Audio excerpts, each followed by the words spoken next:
hari abaririmbyi baririmbye ngo Yesu niwe wemeye kutubonana.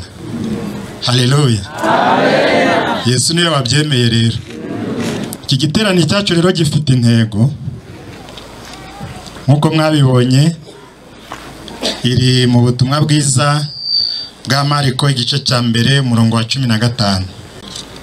Igihe kirasohoye, ubwami bw'Imana buri hafi, nuko mwihane mwemere ubutumwa bwiza. Amen. Amen. Aya magambo ni magufi, bishobora no kuyafata mu mutwe. Igihe kirasohoye, ubwami bw'Imana buri hafi, nuko mwihane mwemere ubutumwa bwiza. Amen. Amen. Iyi niyo ntego y'iki giterane, kandi murabyumva aya magambo dusomye harimo ibintu bibiri. Kariya kajambo bita nuko bakita icyungo.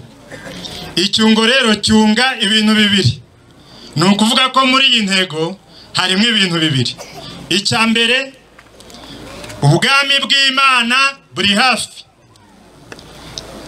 Igihe kirasohoye, ubwami bw'Imana buri hafi. Nicyo cya mbere. Icya kabiri rero, nuko mwihane mwemere ubutumwa bwiza. Ku murongo wa 14 w'aya magambo dusomye, impamvu ntayahereyeho nuko atari mu ntego, ariko kugira ngo twumve intego neza nayo ndayasoma. Ku murongo wa 14 haranditswe ngo nuko bamaze kubohesha Yohana, Yesu ajya i Galileya avuga ubutumwa bwiza bw'Imana ati igihe kirasohoye. Bya bindi tumaze gusoma ngo nuko bamaze kugira bate, bamaze kubohesha Yohana. Ako kantu nakagarukaho rero. Noneho tugiye mu butumwa bwiza ko bwanditswe na Matayo igice cya 12 kugera ku 17. Yesu yumvise ko babohesheje Yohana, aragenda ajya i Galilaya, yimuka i Nazareti aturi Kaperinaumu, umudugudu uri ku nyanja mu rugabano rwa Azi, ngo ibyavuzwe n'umuhanuzi Yesaya bisohore ngo mu gihugu cya Zebuluni na Nafutali, hafi y'inyanja hakurya ya Yorodani, ni Galilaya y'abapagani. Abantu bari bicaye mu mwijima babonye umucyo mwinshi, kandi abari bicaye mu gihugu cy'urupfu no mu gicucu cyarwo baramurikirwa n'umucyo. Yesu ahera ubwo atangira kwigisha avuga ati mwihane kuko ubwami bwo mu ijuru buri hafi. Turasoma no muri Luka ibice 4 umurongo wa 13 n'uwa 14.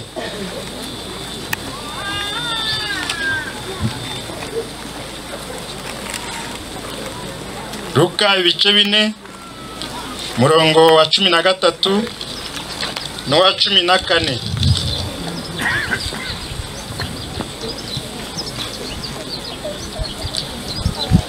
Umwanzi arangije ibyamugerageresha byose, aramureka amutega ikindi gihe.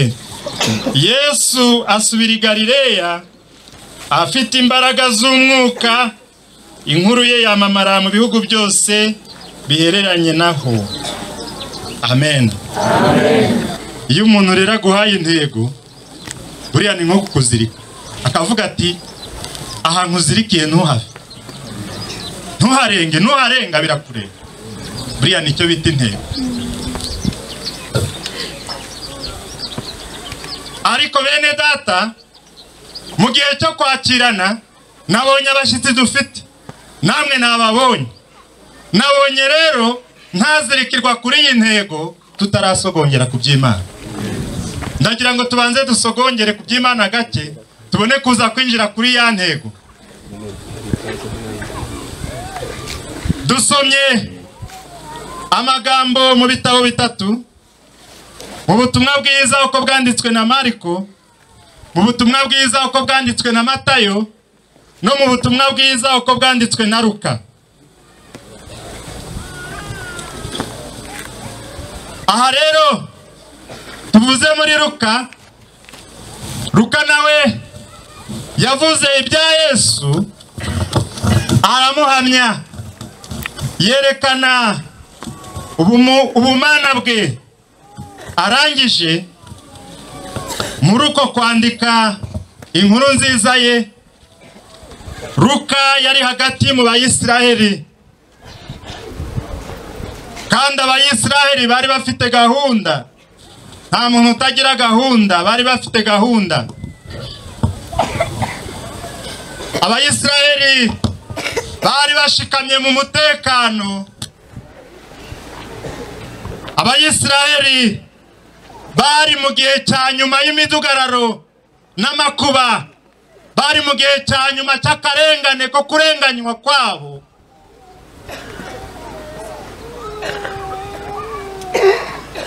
Luka yandika ibya Yesu.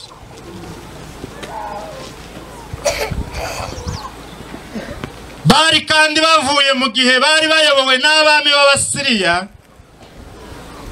babatwazaga igitugu, igihe bari bavuye mu bunyago bw'Abakarudaya.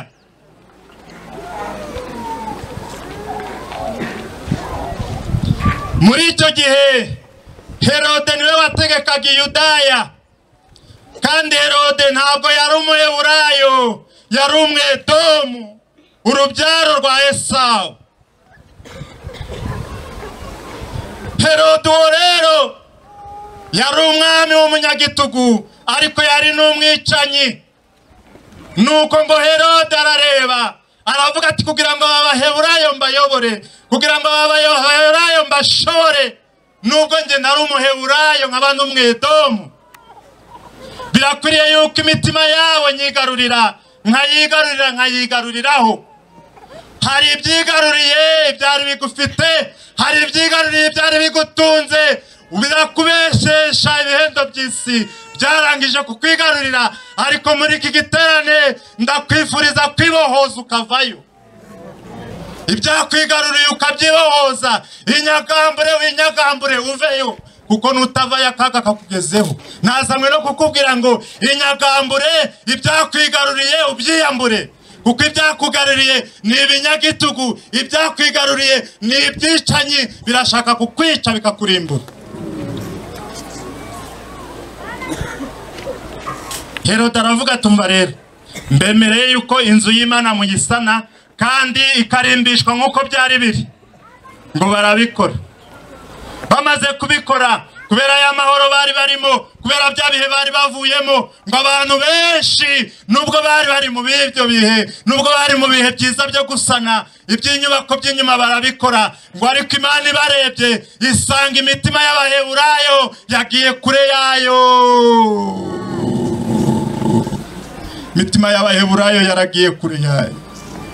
Imana irababara. Umutima wawe urihe? Uri hafi y'Imana cyangwa uri kure yayo?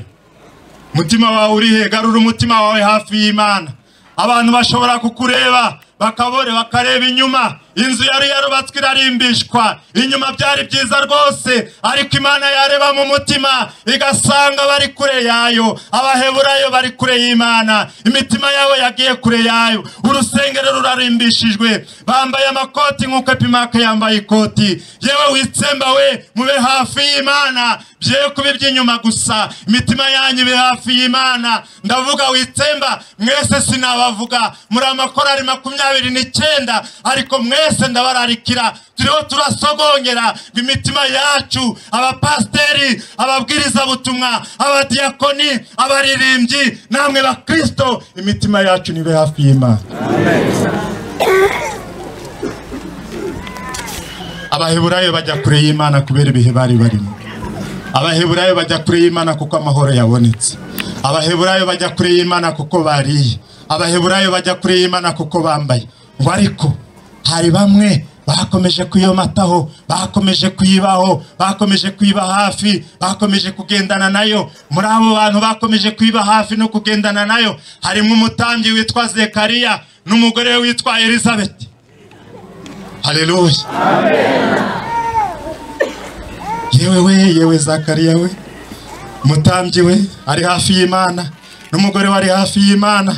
Ijambo ry'Imana rirabahamya ngo bagenderaga imbere y'Imana, bubahaga imbere y'Imana babakiranutsi, kandi ngo babaga mu mateka n'amategeko yayo, ngo nta mugayo, babaga mu mateka n'amategeko yayo, ntacyo Imana ibashinja, nta makemwa. Ariko hari ikibazo, nta mwana bagiraga, nta mwana bagiraga, nta mwana bagiraga. Binyuma muranyumva, nta mwana bagiraga. Ngibyo bigatera Elizabeth ipfunwe mu Baheburayo. Icyamuteraga ipfunwe nta kindi nuko yubahaga Imana, akagendera imbere yayo, kandi akaba mu byizerwa. Yesaya yari yarahanuye mu bice 7 umurongo wa 14 yuko Mesiya azaza, bakabyizera bakabyiringira, bagakorera Imana batajyarya, ariko bakagira ipfunwe ryo kutagira umwana. Bene data bakozi b'Imana, ibiduteye ipfunwe muhumure, marayika w'Imana araje. Haleluya. Marayika w'Imana araje. Yemwe baririmbyi, ibibateye ipfunwe nimubyiyambure, marayika w'Imana araje, kandi naza aho wasebeye uzaharirimbirwa, aho wasebeye uzahashimirwa, abakuvugiragaho bazaceceka kuko marayika w'Imana yaje.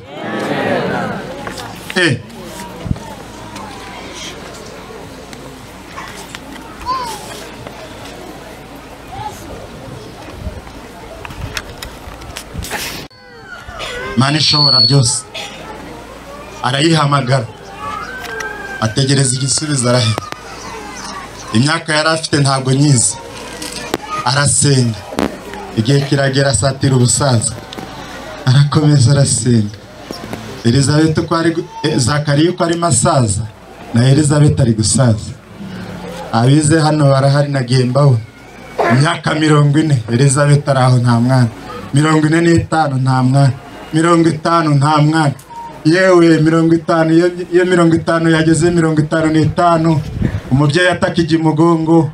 Yewe watekereza se ngo hari kizakoreka? Yewe we, ngo nuko barimo gusatira iyo myaka nta mwana. Marayika w'Uwiteka igihe Zakariya yari mu nzu y'Imana ari mu murimo wa gitambyi, marayika w'Uwiteka araza. Nimujya musoma Bibiliya ngo marayika w'Uwiteka mujye mumenya yuko ari umwami Yesu. Marayika w'Uwiteka ni umwami Yesu. Ngo nuko marayika w'Uwiteka araza ngo ahagarara iburyo bw'igicaniro. Zakariya rimwe atamba igitambo, ngo Zakariya bibonye asa n'uhungabana. Zakariya aratinyagira ubwoba. Marayika aramubwira ati, yewe Zakariya we, humura, nzanywe no kukubwira yuko Elizabeth agiye kukubyarira umwana w'umuhungu, ngo kandi uwo mwana uzamwite Yohana. Haleluya. Amen. Haleluya. Amen. Marayika w'Uwiteka iyo yamanutse bitashobokaga birashoboka. Hari amagambo ashaka kuvugaho make. Yewe Zakariya we, humura, gusenga kwawe kwarumviswe. Ariko igisubizo ntikiragira gite? Kiraza. Gusenga kwawe kwarumviswe, ariko igisubizo ntacyo. None si dukeneye iki? Dukeneye ko gusenga kwacu kumvwa? Dukeneye ko gusenga kwacu kumvwa? Cyangwa dukeneye igisubizo?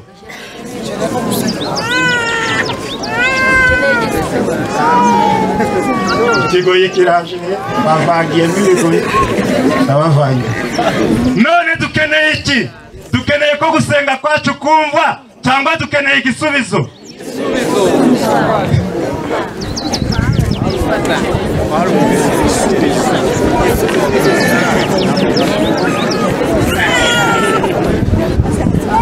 Imana yashoboraga gusubiza Zakariya, marayika w'Imana atiriwe amanuka, ariko byabaye ngombwa ko marayika w'Uwiteka amanuka kubera umumaro uriya mwana yagombaga kuzagira.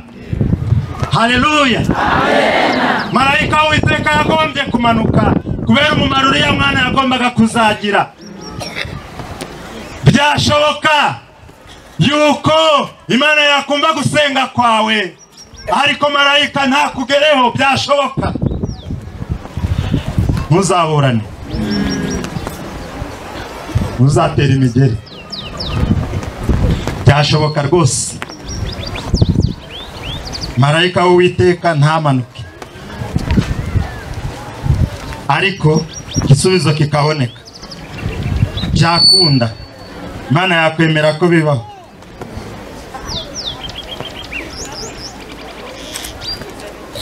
Ubutumwa bwiza mu nzandiko, urwandiko rwa mbere rwa Yohana, muhasome urwandiko rwa mbere rwa Yohana igice cya 5 umurongo wa 14.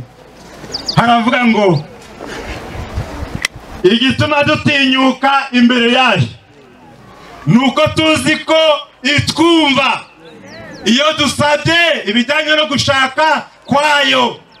Kandi niba tuzi yuko itwumva, tuzi yuko n'ibyo twasabye twamaze kubihabwa. Ni kuri iryo jambo riciyeho akarongo. Niyo mpamvu dutinyuka. Igituma dutinyuka imbere y'Imana nicyo.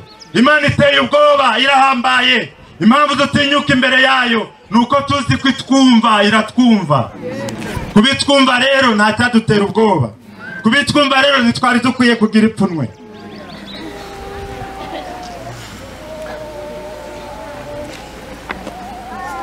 Imana ntabwo ijya ivuga itariki marayika w'Uwiteka azazaniraho cya gisubizo.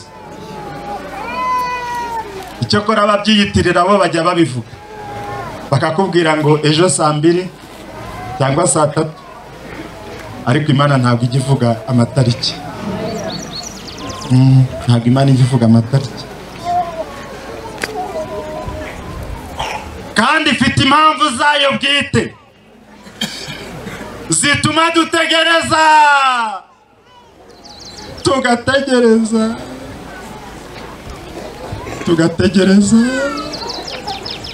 Ifite impamvu zayo,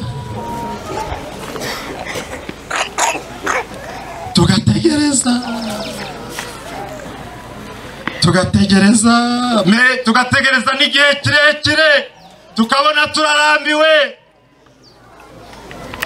tugategereza.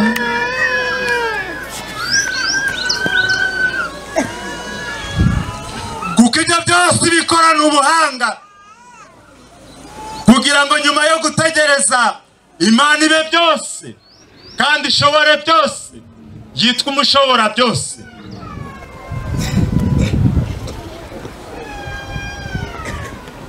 Idupimira mu kwizera muri cya gihe cyo gutegereza kugira ngo ituremere ukwizera kuzuye.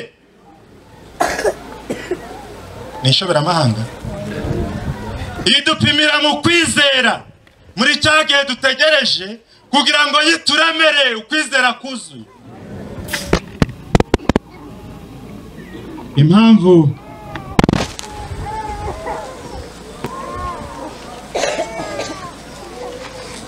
Namani yagiye muri Yorodani agakira ibibembe,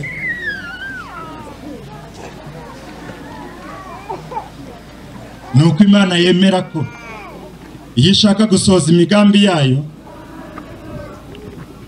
ikoresha ibikoresho. Hari ibikoresho ikoresha kugira ngo ibashe gusohoza umugambi wayo, kandi ibyo bikoresho Imana ikoresha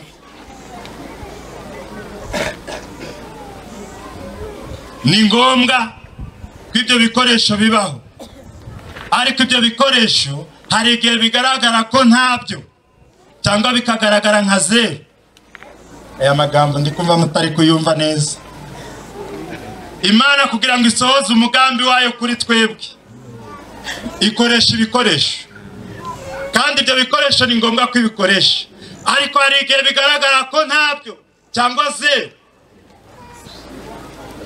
amazi ya Yorodani yavanyeho ibibembe, ariko amazi ntakuraho ibibembe. Imana yemeye gukoresha ayo mazi rero, nyamara amazi ni zero, amazi ntacyo ari cyo, ikiri cyo ni ijambo, kuko ijambo riherekeza niryo ryakwiyeho ibibembe, ntabwo ari amazi rero. Ariko Imana ikemera yuko ajya kwiyuhagira muri Yorodani, nubwo Yorodani itari ifite amazi meza nk'ay'i Samariya. Yemera ko turindira kugira ngo ituremere kwizera kuzuye. Yemera yuko ajya kwa Lazaro hashize iminsi 4, bashiki be bakavuga ngo ari kunuka, kuko iyo ajyayo ku munsi wa mbere abize ubuganga, abahanga mu buganga bari kuvuga ngo yaratarapfa. Nimubizi se ko bajya baduseka ngo twebwe abirabura ngo dushyingura abazima? Murabyumva cyangwa ntabyo mwumva? Burya niba mutabizi, ubu ndamutse mpfuye aka kanya saa 12 baba bari kunshyingura. Abazungu bakavuga ngo buriya bamuhambye akiri muzima, baba baretse. Hari n'abavuga ngo indumbi ihore, mu Kigoyi turavuga ngo indumbi ihore, indumbi ihore, indumbi ihore. Niba umuntu yapfuye uyu munsi bakategereza akazashyingurwa nk'ejo, ubwo aba ari guhora. Lazaro rero iyo Yesu ahagera uwo munsi, hari abari kuvuga ngo Lazaro yari atarapfa, yari akiri muzima. Byabaye ngombwa ko iminsi n'igirite ishira. Aburahamu na Sara iyo babyara bakiri abasore, hari abari kuvuga ngo ni ibisanzwe. Zakariya yabyara Yohana akiri muto, bari kuvuga ko ari bisanzwe. Yemeye yuko Aburahamu agera mu zabukuru, yemeye yuko Zakariya agera mu zabukuru. Yarizi yuko Yohana azavuka, kandi yarizi uko Isaka azavuka nawe. Ufite impamvu yo kuyiburanya se? Ufite impamvu yo kuvuga ngo narasenze ariko ntabwo inyumva kubera ntajwi ndumva? Ufite impamvu zo kwibaza ku byayo se? Uzayiburanye. Cyokora njyewe sinayiburanye. Muri 2003 turiho dusenga Imana, Imana irambwira ngo haye kwiga. Ubwo ni kaminuza nyine, nari umwarimu. Ngo haye kwiga. Nahoraga ndi kubwira Imana, Mana ndikwigisha abana, bamwe bari kujya i Burayi, abandi bari kujyahe, nanjye ndacyari hano nshinze ibirenge hano. Pasteur Theogene arahazi, ni muri Buhoko ahantu hitwa Gahondo. Nzapfira ahangaha i Gahondo, nanjye nageze muri kaminuza. Umwuka ati ngo haye kwiga. Niburiye ejo mu gitondo nzajyayo. Ndagenda i Kigali, nkora varize nziza, ngura amatriningi, buri bintu byose umunyeshuri akenera, ntereka mu rugo. Ubwo nari maze gushaka tubyaye rimwe. Mbwira madamu ngiye kwiga, Imana yavuze ko ngiye kwiga kaminuza, ndagiye. Ariko nkajya mvuga nti nubwo ngiye kwiga, ubwo tuzakora ibizamini, niyo nzira bicamo, kandi ntabwo nzishyura amafaranga mvanye iwanjye. Imana ntiyavuga ngo ngiye kwiga nishyura amafaranga mvanye mu rugo, ntabwo bibaho. Imana murayizi, Imana ntimujye muyikinisha, ni umukozi w'umuhanga. Twavuze ngo ibyo ikora iyo itavuze amatariki, ibikora n'ubuhanga mu bumana bwayo. Mbayaho amatangazo aratambutse ati mujye gukora ibizamini by'abantu bakuze, mu Gifaransa babyita examen de maturité. Abantu bakuze, bakuze atari abana. Ndavuga nti aho ngaho birahuriranye, birahuriranye. Numva rwose ari ibyanjye, ndagenda njya mu kizamini. Ngeze mu kizamini barakizana, bakizanye mbona kiroroshye. N'ubu ndacyabibitse ibyo bintu. Naravuze ngo sinzabijugunya, nzarinda apfa nkibibitse. Mbona kiroroshye rwose. Twakoze turi abantu 700, bakeneye abantu 40. Nkumva ari njyewe nimero ya mbere kubera ko Imana yavuganye nanjye.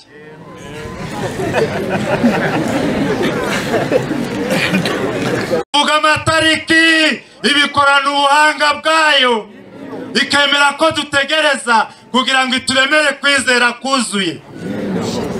Ariko ubwo ndi mu kizamini ibikoresho byose biri mu rugo kandi nabitanzeho amafaranga. Muri kugira se ngo nagiye kugura ivarisi Kigali Gisenyi ntabayo zibayo, ariko mwumva urugendo nakoze. Yewe Imana yavuganye natwe turiyemera tukabigendera kandi nibyo. Ariko tujye tumenya ngo ntivuga iki amatariki. Dukoze ikizamini basohora batsinze sanga sindimo. Nkajya subiramo nkareba neza ngasanga ntabwo ndimo. Agira ngo nibeshe ngongera nkareba sinamenya arihe.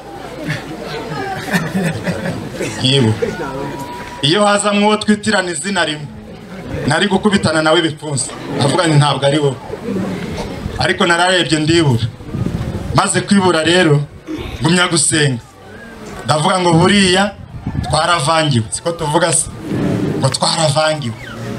Ayiwe iri jambo ry'Imana ryavuye mu kanwa kayo ntirihera, biratinda ariko ntirihera. Ndagiye mbayeho ndigishije mw'abantu ndigishije 2003 2004 2005 2006 2007. Ubwo iby'Imana narabyibagiwe ko yabivuze. Mwari muzi ko hari igihe bigera umuntu akibagirwa? Ndabyibagiwe. Igihe kigeze noneho muri 2007 ndavuga ntago ngiye gupfira. Ndagiye nguze inzu mu mujyi, ngira abadamu ngiye kugura inzu mu mujyi, tuzimuka tujye kuyibamo, nzajya niga ndi gutaha iwanjye ntago nzacumbika mu mubiri. Ubwo ndi hehe? Ariko muri wa mubiri ibyo ndi kwibwira biri mu mubiri, ariko harimo gahunda y'iki y'Imana. Muri bya byaro byanjye naravuga ngo ntabwo Imana yavuga ngo ugiye kwiga ngo nzariye amafaranga nkuye mu mufuka wanjye. Numvaga amafaranga niba yari kuzava mu ijoro, niba nari kuzayaturagura ntimumbaze. Ndagiye ibyo ndabikoze ndangije njya kwiga, ariko nkumva ko ndi kwiga ibyanjye atari bya bindi kuko nari narabyibagiwe.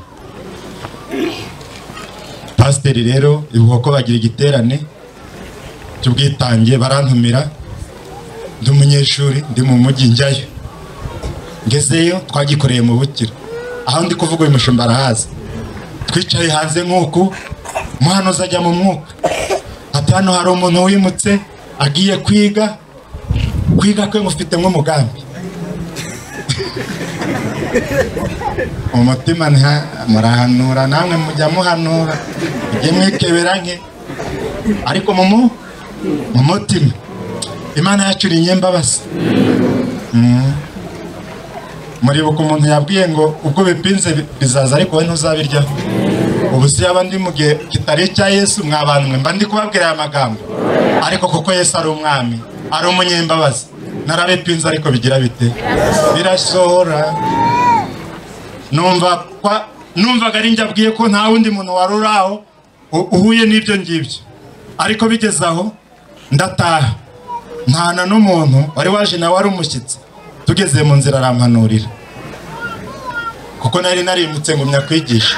Arampanurira turi kugenda mu nzira arambwira ati kubera ibintu wakoze, ibyo nakoze ubwo nababwiye ibyo twari tugiyemo. Kubera ibintu wakoze Imana iguhaye minerval. Ariko ubuhanuzi bw'uyu munsi Imana kuko iwemeye ko nzibo Imana simaye minerval irayikura. Nagiye gukora ikizami muri kesi natsinda, none umuntu arahanuye ngo Imana bifite nk'umugambi, njya kwirihira ndi kuvunika, none ngo Imana impaye minerval. Naratashye rero ngeze mu rugo hashize amezi 3 umuntu arampamagara ati ngwino ube diregiteri w'ikigo. Icyo gihe nahembwaga 39,000. Iyo umuntu yabaga diregiteri rero yahitaga ajya ku 80,000. Muri 2000 na kangahe na 7 2000 na kangahe ngo seminarivari ntayirimo.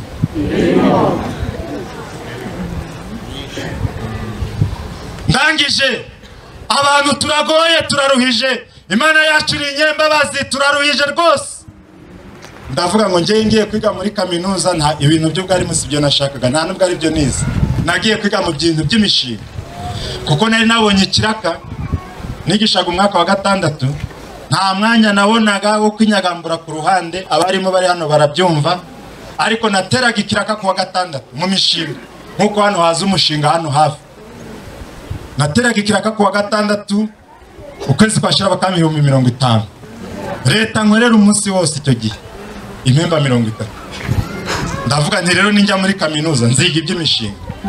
Noneho Imana iravuze ngo impaye minervari, impaye diregiteri, nzamuye mu ntera, ariko nagiye kwiga iby'imishinga, ntabwo ngiye mu mushinga. Ndarakara, ndavuga si Imana, ibintu ko atari byo nagusabye, kubera ko ari byo nzaniye.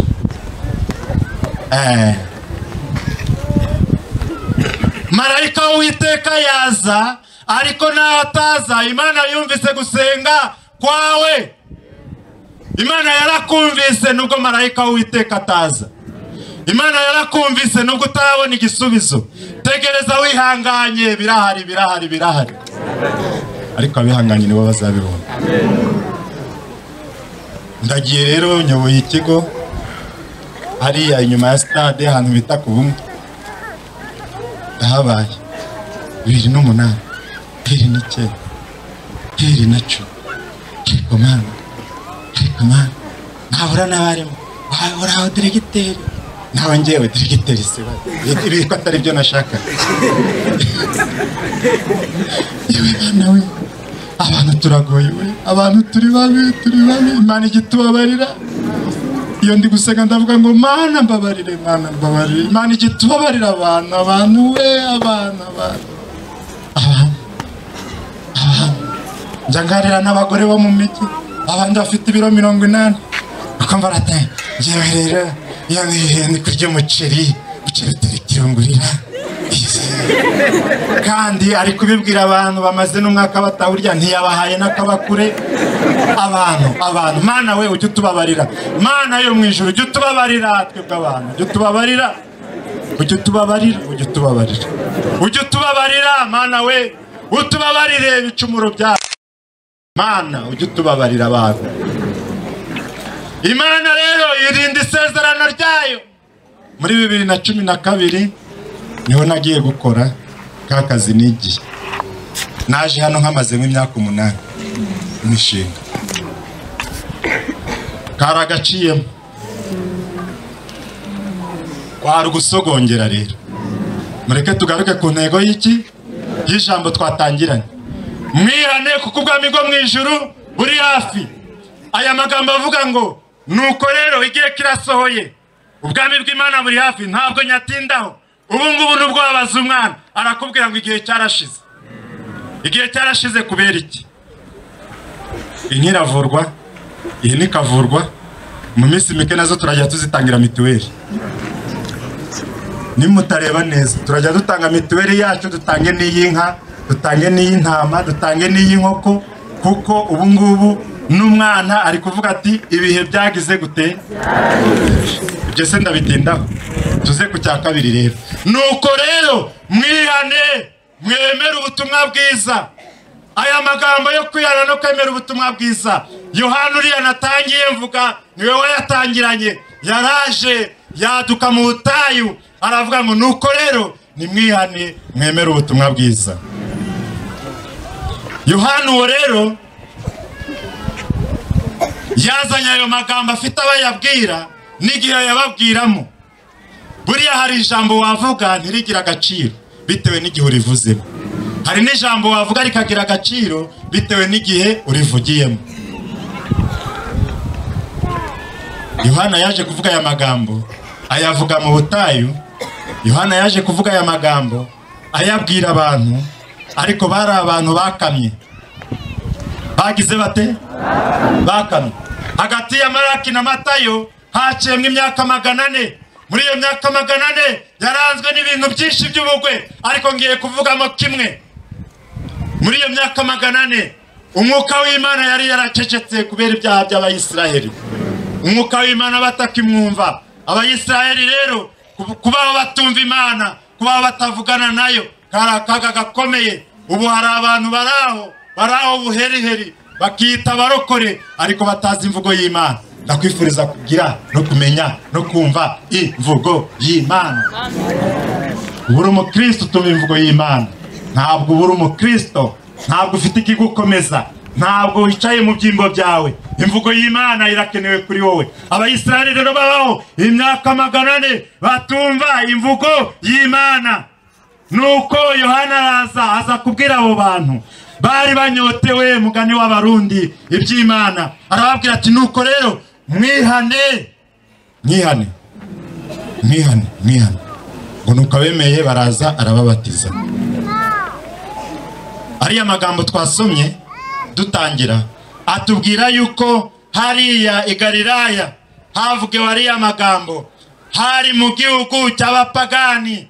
Abapagani bisobanura mu yandi magambo abanyamahanga, abatari abaheburayo, abatari ubwoko bw'Imana, abatari abana b'amasezerano. Niho ayo magambo yavugiwe. Yesu kandi ajya kuvuga ayo magambo yayabwiraga abo bantu, arababwira ngo mwihane, nimuve mu byaha, nimuhindukire, mwemere ubutumwa bwiza.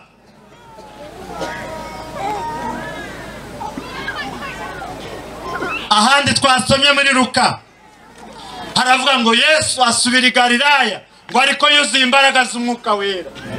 Yuzuye imbaraga, yaravuye mu butayu kandi yahagurutse kuri Yorodani. Avuye kuri Yorodani ajya mu butayu, avuye mu butayu ngo nuko umwanzi amaze kumugerageresha ibyo amugerageresha byose ngo aramureka mutega ikindi gihe. Nuko ava aho ngaho ajya i Galilaya, ajya mu gihugu cy'abanyamahanga, ajya mu gihugu cy'abapagani ariko yibitseho imbaraga z'Imana. Ajya mu gihugu cy'abapagani ariko yibitseho ubutunzi bukomeye, imbaraga z'Imana, imbaraga z'Imana, imbaraga z'Imana. Ndakwifuriza kugendana imbaraga z'Imana. Abantu benshi baragenda bakagera kuri Yorodani. Kuri Yorodani ni ahantu hari ubuzima, hari imibereho, ni ahantu hari ubuzima, bwaba ubuzima bwo mu buryo bw'umubiri, bwaba n'ubuzima bwo mu buryo bw'umwuka. Muri biriya bihugu by'ubutayu ahantu hari amazi niho haba ibiryo, kuko amazi ariyo bakoresha bavomerera imyaka. Amazi niyo atuma ubuzima bubaho. Namwe murabizi ko iyo amazi yabuze ubuzima buba budahari. Kuri Yorodani rero niho hari ubuzima. Yesu yarahavuye ngo ajya mu butayu. Ageze mu butayu arasenga, agiye kwinjira mu gihugu cy'abanyamahanga. Hari igihe umuntu ava aho hantu, hari igihe umuntu ava ku isoko. Isoko turayizi, ariko akagera mu gihugu cy'abanyamahanga, akagenda nta mbaraga yibitseho. Yagerayo bakamukamura, nawe agahinduka nkabo. Batungana agatungana, basambana agasambana, bakwiba akiba, baroga akaroga, ibyo bakoze byose nawe akabikora. Baramukamuye, yabinjiyemo nta mbaraga. Ndakwifuriza kugendana imbaraga z'Imana kugira ngo batazagukamura. Barakamura,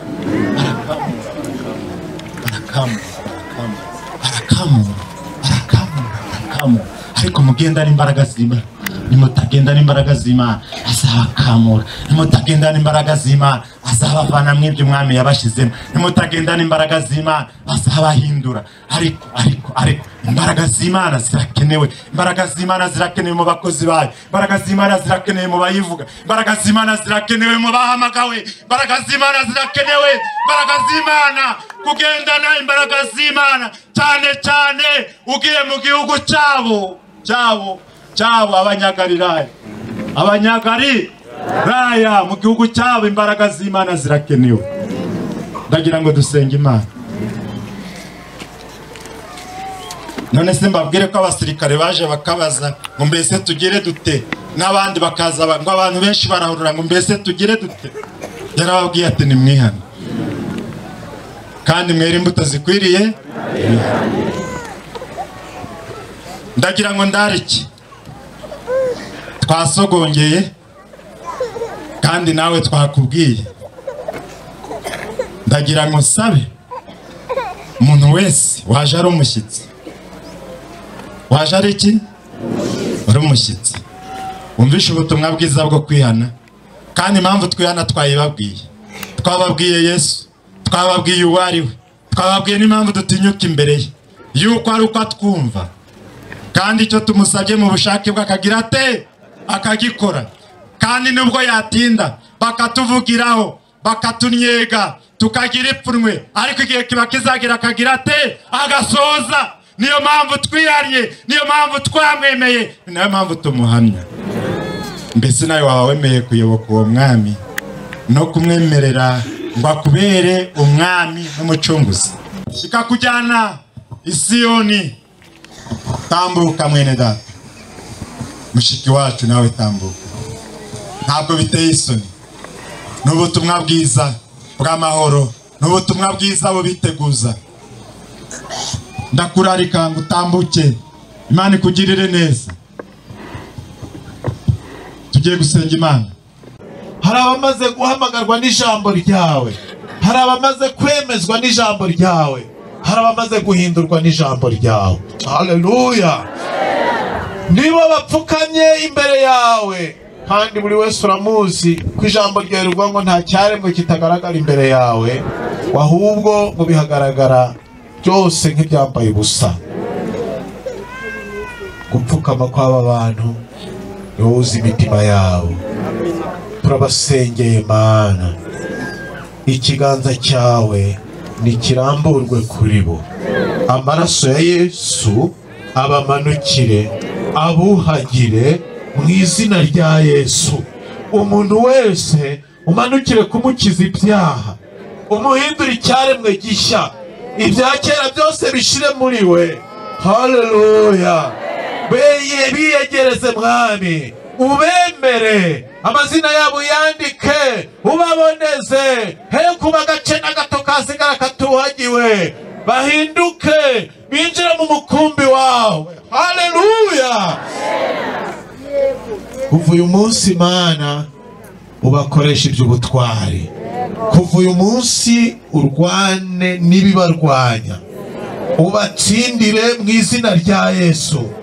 Kuva uyu munsi ubaha amahoro yo mu mutima mu izina rya Yesu. Kuva uyu munsi ubaha imbaraga zibatandukanya n'ibyaha, ubashyire mu mukumbi wawe. Haleluya!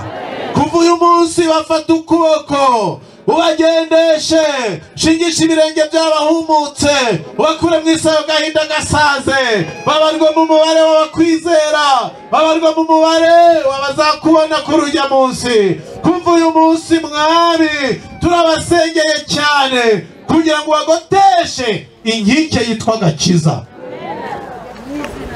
kandi urugendo bagendamo ruba urugendo rugana iwawe.